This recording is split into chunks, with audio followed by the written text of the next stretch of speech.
भारतीय सम्राट जितनी अपनी वीरता के लिए प्रसिद्ध थे उतनी ही प्रसिद्ध थी यहाँ की महिलाएं। इतिहास में अनेकों ऐसी कहानियां हैं जो इसकी वीरता और अदम्य साहस को प्रमाणित करती है। आज हम आपको एक ऐसी ही ऐतिहासिक कहानी बताएंगे जब एक भारतीय वीरांगना किरण देवी ने अकबर को अपने प्राणों की भीख मांगने पर मजबूर कर दिया था।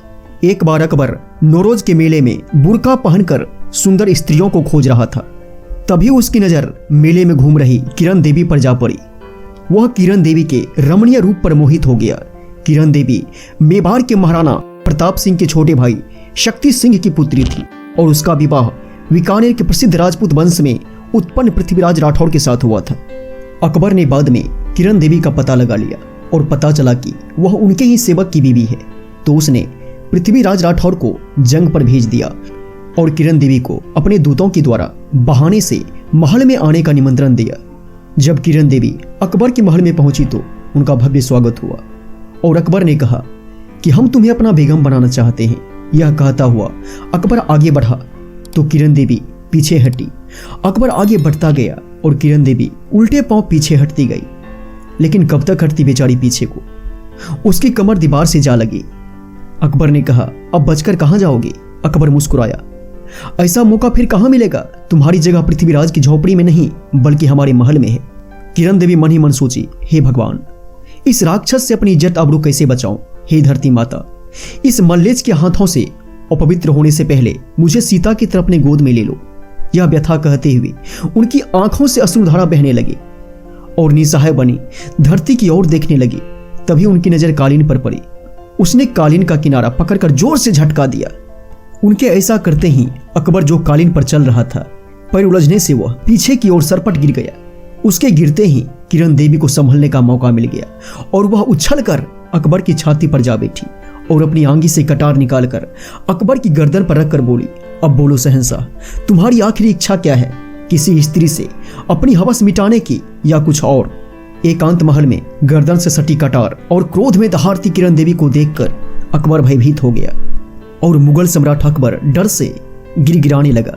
मुझे माफ कर दो दुर्गा माता, तुम निश्चय ही दुर्गा हो, कोई साधारण नारी नहीं। मैं तुमसे प्राणों की भीख मांगता हूँ। यदि मैं मर गया तो यह देश अनाथ हो जाएगा। किरण देवी ने कहा, देश अनाथ हो जाएगा? जब इस देश में तुम जैसे मलिक आक्रांता नहीं आए थे तब क्या इसके सिर पर किसी के आशीष का हाथ नहीं था? नहीं, ऐसी बात नहीं है। अकबर ने फिर क्षमा मांगते हुए कहा, आज देश की स्थिति ऐसी नहीं है। मुझे कुछ हो गया तो यह बर्बाद हो जाएगा। किरण देवी ने कहा, अरे मूर्ख, देश को बर्बाद तो तुम कर रहे हो। तुम्हारे जाने से यह आबाद हो जाएगा। यहाँ हजारों योग्य सम्राट हैं जो भी स्वतंत्रता के उपासक हैं। अकबर फिर बोला, लेकिन आर्य कभी किसी का नमक खाकर नमक हरामी नहीं करते। किरण देवी बोली, नमक हरामी? तुम कहना क्या चाहते हो? अकबर ने कहा, तुम्हारी पति ने रामायण पर हाथ रखकर मरते समय तक वफादारी की कसम खाई थी और तुमने भी प्रीति भोज में मेरे यहाँ भोजन किया था। फिर यदि तुम मेरी हत्या कर दोगी तो क्या यह विश्वासघात या नमक हरामी नहीं होगी? किरण देवी बोली, विश्वासघाती से विश्वासघात करना कोई अधर्म नहीं है अकबर। किरण देवी फिर गरजी, तुम कौन से दूध के धुले हुए हो? अकबर ने कहा, हाँ, मैं दूध का धुला हुआ नहीं, पर मुझे क्षमा कर दो, क्योंकि सनातन धर्म के 10 लक्षणों में क्षमा भी एक है। इसीलिए तुम्हें तुम्हारे धर्म की कसम मुझे क्षमा कर दो। मुझे अपनी गौ समझकर क्षमा कर दो। किरण देवी बोली, पापी, अपनी तुलना हमारी पवित्र गौ माता से मत करो। फिर किरण देवी थोड़ी सी नरम पड़ गई और उसने कहा, यदि तुम आज अपनी मौत और हमारी कटारी के बीच में धर्म और गाय को नहीं लाते तो मैं सचमुच तुम्हें मारकर इस धरती का भार हल्का कर देती। और किरण देवी फिर चेतावनी देते हुए बोली, आज भले ही सारा भारत तुम्हारे पांवों में सिर झुकाता हो, किंतु मेवाड़ का सिसोदिया वंश आज भी अपना सिर ऊंचा किए हुए खड़ा है। मैं उसी राजवंश की कन्या हूँ। मेरी धमनियों में वप्पा रावल और राणा सांगा का रक्त बह रहा है।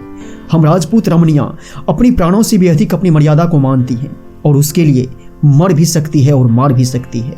यदि तू आज बचना चाहता है तो अपनी माँ और कुरान की सच्ची कसम खाकर प्रतिज्ञा कर कि आगे से कभी नौरोज मेला नहीं लगाएगा और किसी महिला की इज्जत नहीं लूटेगा। यदि तुझे यह स्वीकार नहीं तो मैं अभी तेरे प्राण ले लूंगी। भले ही तूने हिंदू धर्म और गौ की दुहाई दी हो, मुझे अपनी मृत्यु का भय नहीं।